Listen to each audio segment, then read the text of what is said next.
नमस्कार दोस्तों, वक्फ संशोधन विधेयक को लेकर आईएमआईएम प्रमुख असदुद्दीन ओवैसी ने कड़ा विरोध जताया। उन्होंने इस विधेयक को असंवैधानिक करार देते हुए सरकार पर मुस्लिम समुदाय के धार्मिक अधिकारों को कमजोर करने का आरोप लगाया। ओवैसी ने कहा कि यह विधेयक न केवल वक्फ संपत्तियों को प्रभावित करेगा, बल्कि इससे मुस्लिम समाज की धार्मिकता, स्वतंत्रता और उनके द्वारा की जाने वाली दानशील प्रथाओं पर भी गहरी चोट पहुंचेगी। ओवैसी ने अपने बयान में कहा, हम इस विधेयक के खिलाफ पूरी कानूनी और संवैधानिक दलीलों के साथ अपनी बात संसद में रखेंगे। यह विधेयक सीधे तौर पर मुस्लिमों की धार्मिक आजादी का उल्लंघन करता है और उनकी धार्मिक संपत्तियों एवं दानशील परंपराओं को खत्म करने की साजिश का हिस्सा है। हम इसे कल संसद में विस्तार से समझाएंगे और सरकार को इसके नतीजे भुगतने होंगे।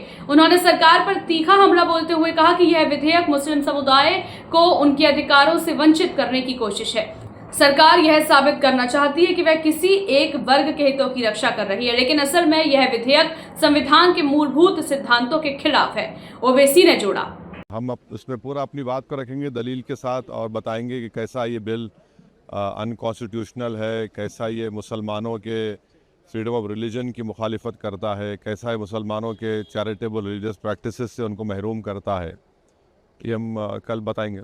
तो उनको उसका खैमियाजा भुगतना पड़ेगा, उनका खैमियाजा भुगतना पड़ेगा। देखिए, चंद्रबाबू नायडू 2002 में गुजरात जब हुआ था, जब वो अटल बिहारी वाजपेयी की सरकार की तायद किए थे, और उसका खैमियाजा उनको ये भुगतना पड़ा है कि वो 10 साल तक सत्ता से दूर रहे।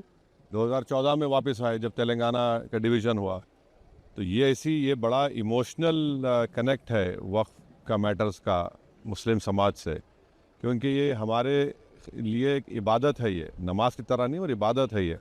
अगर आप हमारी मस्जिदों को, दरगाहों को, जो अल्लाह के नाम पे प्रॉपर्टी वफ़ कर दी गई है, उससे अगर आप हमको महरूम कर रहे हैं, तो फिर जाहिर है ये तो हमारे लिए बड़ा इमोशनल और बड़ी तकलीफ दे बात रहेगी। तो ये समझ नहीं रहे हैं, ना नीतीश कुमार समझ रहे हैं, ना चंद्रबाबू नायडू समझ रहे हैं, ना चिराग पासवान समझ रहे हैं, ना जयंत चौधरी समझ रहे हैं।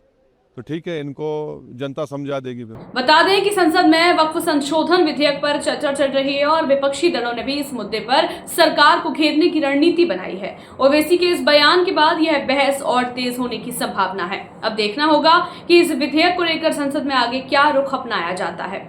अपनी राय हमें कमेंट में जरूर बताएं और ऐसी ही लेटेस्ट अपडेट्स के लिए हमारे चैनल रॉयल बुलेटिन को लाइक, शेयर और सब्सक्राइब करना ना भूलें।